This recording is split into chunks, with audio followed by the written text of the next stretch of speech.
So today, we're going to tackle a skill that every single Spanish learner needs, how to handle the calendar. And trust me, by the end of this short explainer, you'll be setting dates and making plans like it's second nature. You know that moment, right? We've all been there. You're trying to make plans, maybe schedule a coffee, and you freeze. Your brain just scrambles for the right words. Well, guess what? That confusion ends today. We're going to fix this for good. Look, this isn't about memorizing a bunch of boring grammar rules. It's about building a real practical toolkit that you can actually use in conversations. So let's start putting those tools together. First things first, the absolute foundation of any plan is, of course, the days of the week. Once you get these down, you are so much closer to your goal. Okay, so here they are. Now, there are two really important things to notice right away. First, in Spanish, the days of the week are not capitalized. It might feel a little weird at first, but it's a solid rule. And second, in most Spanish-speaking countries, the week actually starts on Monday, on lunes. Kind of different from how we often see calendars in the US, right? So how do you say you're doing something on a specific day? It is ridiculously simple. You just use the word el right before the day. The class is on Thursday. That becomes la clase es el jueves. See? Piece of cake.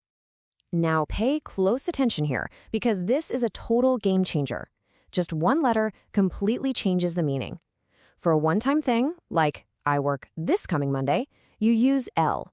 But for a routine, a habit, something you do every Monday, you switch to los. So el is for once, los is for always. That's a super powerful little trick.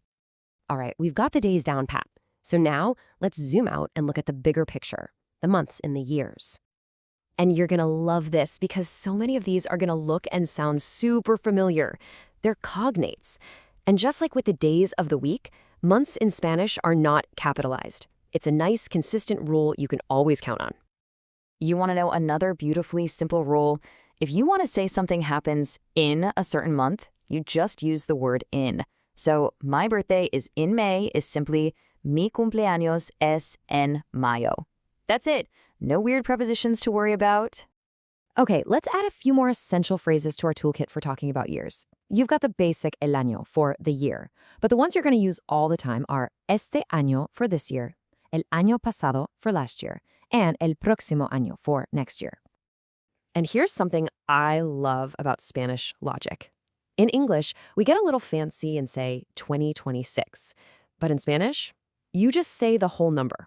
It's so straightforward. So 2026 is simply 2026, 2026. Super consistent. Okay, here we go. This is the moment we've been building up to. We have all the little pieces, the days, the months, the years. Now we're going to put them all together into one ultimate unstoppable formula for saying pretty much any date you want.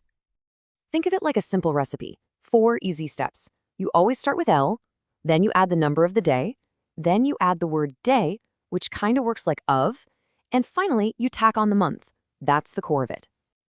And there it is, the master key. This is the full pattern with the year included. It's always el, then the number, then they, then the month, and if you need to add the year, you just add another day and then the year. Once you get this pattern in your head, you'll see it everywhere. Okay, theory is great, but let's make this real. Using our formula, March 15th becomes el 15 de marzo. Perfect. And what about a full date, like July 4th, 2022? Simple. El 4 de julio de 2022. See? This formula just works every single time.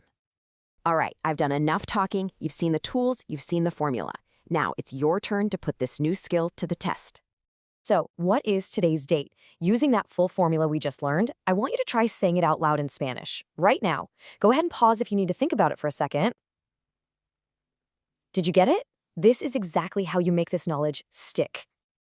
And that's it. This right here is your go-to template for saying the date. You have officially built your scheduling toolkit, you've learned the master formula, and now you can go out and make plans with way more confidence. So go on, try it out. Schedule something for el próximo fin de semana. That's next weekend. You've got this.